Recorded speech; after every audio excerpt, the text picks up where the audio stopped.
안녕하세요. 이번 시간에는 국민연금은 폰지 사기다에 대해서 알아보도록 하겠습니다. 국민연금뿐만 아니라 연금이라는 제도 자체가 폰지 사기가 됐다 이런 이야기인데, 폰지 사기? 너무 좀 센 발언 아닌가? 이렇게 말할 수 있어요. 그런데 이 폰지 사기도 공식이 있습니다. 그 공식에 대입해 보면은 연금이라는 제도가 과거에는 아니었지만 지금은 그런 구조와 같아졌다, 이렇게 볼 수 있다라는 거죠. 그러면 폰지에 대해서 한번 알아보도록 할게요. 원래 1920년대 미국의 찰스 폰지가 폰지 사기의 어원이 됐죠.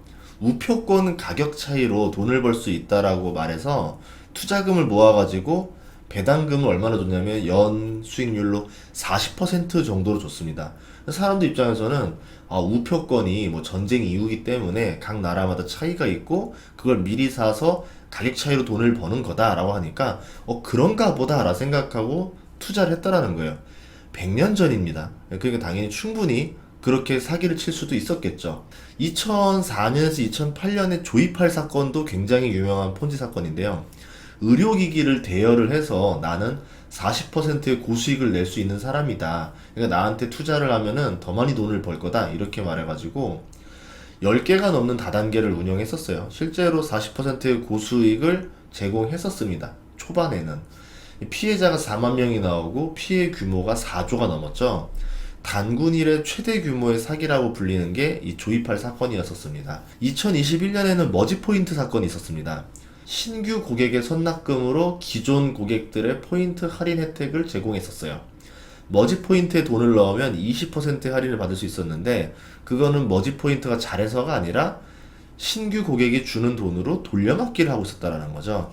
고객한테는 선납금을 받았고 가맹점에게는 후정산을 해서 중간에 유보금을 만들어 가지고 이 돈을 불린 다음에 먹튀를 할 생각이 아니었었나, 이렇게 볼 수 있습니다. 2022년에는 루나 사태가 있었습니다. 루나 코인을 예치하면 연 20%의 이자를 준다고 해서 예치시키고 코인을 계속 발행해서 팔고 가격을 유지했었죠. 폰지 시스템으로 코인 가격을 유지했었고 시간이 지나면 무너지는 구조였다라는 점에서 이 루나 사태도 폰지 사기의 어떤 예시가 아닌가, 이렇게 볼 수 있습니다. 우리가 가장 잘 아는 거는 다단계 구조라 들어봤을 거예요. 폰지 하면 뭔가 있어 보여서 좋은 거야 이러는데, 다단계요 그러면 한 번에 알아듣죠. 다단계 구조는 여러분이 너무 잘 압니다. 선발 투자자는 후발 투자자의 수익의 일부를 가져갈 수가 있어요. 보통은 사기꾼이 다 가져가는데, 사기꾼이 이렇게 정하는 거죠. 선발 투자자들이 사람을 데려오면은 그 사람들이 또 데려와서 벌어들이는 돈의 일부를 선발 투자자가 가져갈 수 있다. 한마디로 사기꾼의 이익을 공유하는 시스템입니다. 그럼 선발 투자자는 기존에 정해진 이익보다 또 플러스 이익을 받을 수 있으니까, 뭐 우리 일명 말하는 다이아몬드 계급이 되면은 떼돈을 벌 수 있다, 이렇게 생각을 하는 거죠. 후발 투자자를 더 많이 데려오려고 적극적으로 홍보를 합니다. 후발 투자자가 많이 들어올수록 선발 투자자가 돈을 더 많이 버는 시스템이기 때문에 이게 순식간에 사람이 불어나요. 초반에는 티가 안 나지만 이게 몇 바퀴만 돌면은 제곱으로 늘어납니다. 예를 들어서 2명으로 시작해서 그 1인당 2명씩 데려왔다라 치면은 10회차가 되면은 이제 2의 10승이 돼요. 1024명으로 늘어납니다. 그럼 1인당 1억씩 투자했다라 보자고요. 벌써 1000억이 넘는 돈이 몰리게 되는 겁니다. 이 다단계 구조는요, 인원이 계속 늘어나는 시기에는 문제가 없습니다. 그래서 빠르게 자금의 크기가 늘어나요. 문제는 인원이 더 이상 늘어나지 못했을 때, 자금이 먼저 고갈될 때, 이럴 때 문제가 발생하는 거죠. 다단계의 특징을 정리해 보면은 고수익을 보장한다라는 점이 있습니다. 뭐 연금이랑 비교해 보자면 연금도 7만 원을 내고 54만 원을 받는 셈이거든요. 공무원 사학연금은 9만 원을 내고 51만 원을 받는 셈이고, 국민연금은 4만 5천 원을 내고 30만 원을 받는 셈입니다. 고수익이 보장된다라는 점. 물론 그럼 그 고수익을 유지할 수 있는 시스템을 구축했느냐? 그렇지 못했죠. 그러면 이 고수익을 유지할 수 있는 시스템은 신규 회원이다. 실제로는 수익을 못 내니까 신규 회원으로 들어오는 그 돈을 가지고 기존 회원한테 주는 시스템이라는 거죠.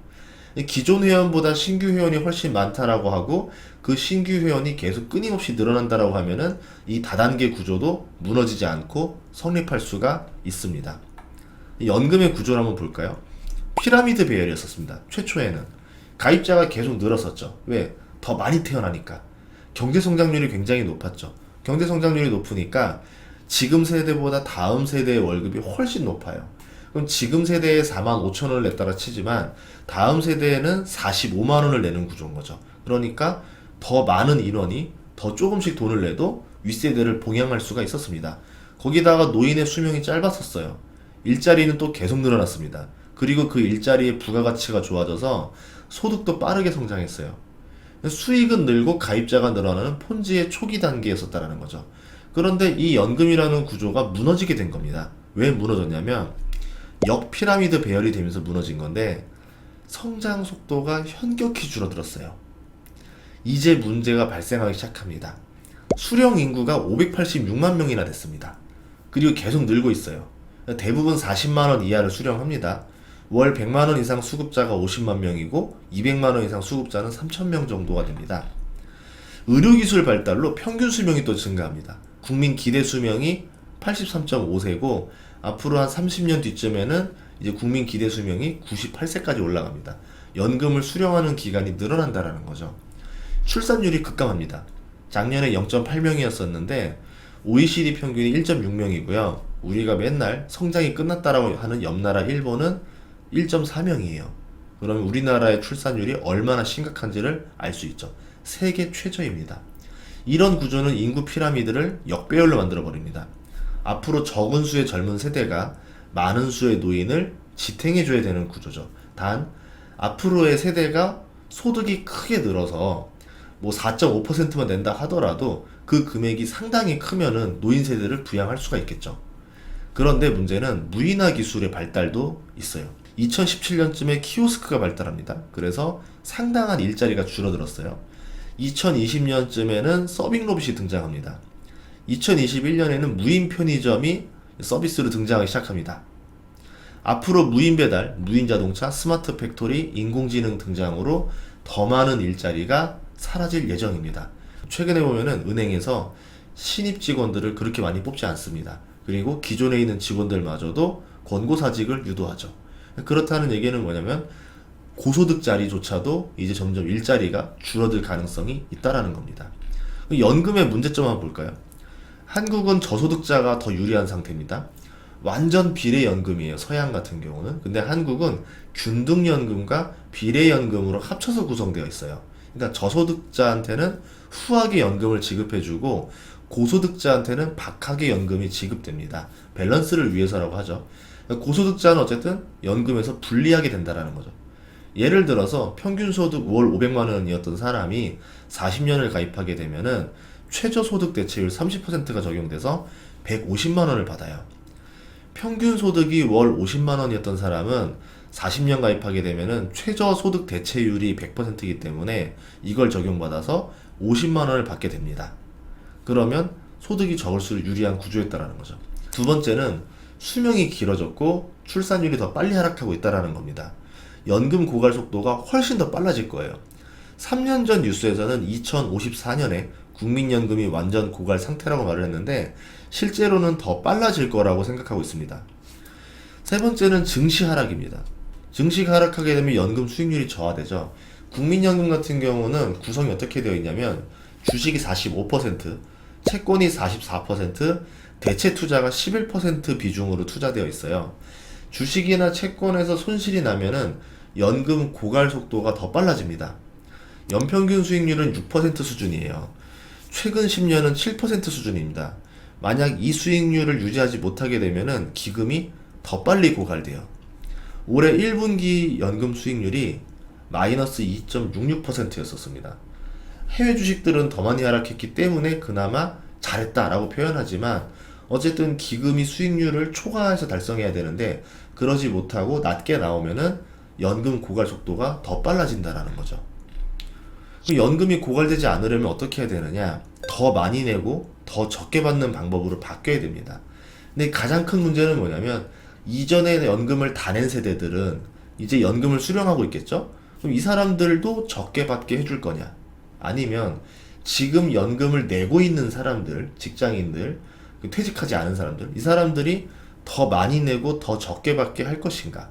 아니면 애초에 아직 연금을 가입하지 않은 사람들, 이제 미래의 연금 가입자들, 이 사람들만 적용을 해서 더 많이 내고 더 적게 받게 할 것인가의 문제라는 거죠. 그럼 결국 세대 간의 갈등으로 바뀐다라는 거예요. 어떤 정책을 내냐에 따라서 계속 나는 수령하는데 지장이 없는 세대가 있을 수가 있고, 지금 내가 연금을 곧 수령해야 되는 세대들이 타격을 받을 수도 있고, 아니면 이제 연금을 가입하는 미래 세대들이 타격을 받을 수도 있다라는 거죠. 모두가 고통 분담을 할 거냐, 일부 세대에게 고통을 몰아줄 거냐, 아니면은 지금이 아닌 다음 세대들에게 모든 걸 다 덮어 씌울 거냐, 이제 이 차이가 나온다는 겁니다. 그럼 이거를 결정을 누가 해야 하느냐? 국가가 해야 된다는 거거든요. 근데 이 결정을 하는 국가가 결국 누구로 구성되어 있냐면 정치인으로 구성되어 있어요. 연금이라는 게 국민의 생명줄이기 때문에 이걸 건드리면 선거에서 정치인들은 엄청난 타격을 받습니다. 결국 정치인들은 이걸 개혁하려고 할 의지가 없다라는 거죠. 아무도 개혁하려고 하지 않아요. 그럼 개혁하지 않으면 어떻게 되느냐? 연금은 30년 뒤에 고갈될 겁니다. 세금으로 메꿔야 되겠죠? 아니면은 결국 나중에 미래 세대들이 그걸 다 떠안아야 됩니다. 뭐 다른 나라들은 세금으로 메우니까 국민연금 그냥 세금으로 메우면 되지 뭐 고갈을 걱정합니까? 다 받을 수 있습니다 라고 말을 하는데, 이거는 포퓰리즘인 거죠.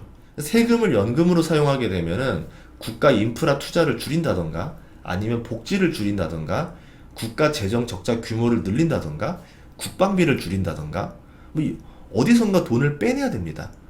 결국은 나라 돈을 공짜라고 생각하는 사람들이 있는데, 이 경제학 관점에서 보면은 공짜라는 게 없어요. 가장 쉬운 방법은 재정 적자를 늘리는 방법이거든요. 연금을 세금으로 메우면서. 그러면 국가 신용도가 떨어지고 조달 금리가 올라가겠죠. 그럼 기업은 어려워지고 환율이 붕괴될 겁니다. 제가 이런 영상을 찍은 이유는 두 가지 목적이에요. 하나는 국가적인 차원에서 해결 방안을 고민해야 될 때가 됐기 때문에 정말 필요하다고 생각해서 말씀드리는 거고, 다른 이유는 불쌍한 다음 세대에는 연금에 기대를 하면 안 된다라는 거를 말씀드리기 위해서 말하는 겁니다. 다음 세대뿐만 아니라 지금 세대에서도 나이가 33세 이하부터는 연금이 완전 고갈이 되기 때문에 세금으로 보존해주지 않는 이상 받을 수 있는 연금이 없습니다. 스스로 살 국리를 찾아봐야 되겠죠. 아마 연금이 개혁된다라고 하면은 그냥 내가 생전에 낸 돈을 그대로 돌려받는 수준밖에 되지 않을 겁니다. 고수익이라는 건 사라져야 될 거예요. 왜? 역피라미드에 걸렸기 때문에 그 이상분에 대해서는 국가가 보존을 한다 치더라도, 그러니까 내가 낸 돈을 그 정도만 돌려받는 수준으로 개혁이 돼야지만 연금이라는 제도가 유지될 수 있을 것이다, 이렇게 보고 있어요. 연금공단에서 한 인터뷰를 보면 아무 문제가 없다라고 하지만, 이제 은퇴하고 난 이후의 문제는 점점 더 커질 겁니다. 당장은 매울 세금이 적으니까 문제가 없겠죠. 이게 20년, 30년, 40년 됐을 때는 점점점 국가에서 부담해야 되는 세금이 훨씬 늘어날 겁니다. 국민연금을 못 받거나 소득 대체율이 더 낮아지면은 이제 연금으로 생명 유지가 어려워질 거예요. 이거를 막기 위해서는 개인연금을 들든 배당을 받던 월세를 받던 각자 미리 살 국리를 해야 된다는 거죠. 그래서 제가 이 영상을 찍는 겁니다. 과거 부모님 시절의 풍요로움이 다음 세대에도 이어질 거라고 생각하지 않았으면 좋겠어요. 당장 인공지능 기계들과 일자리를 다퉈야 되는 세상이 올 건데요.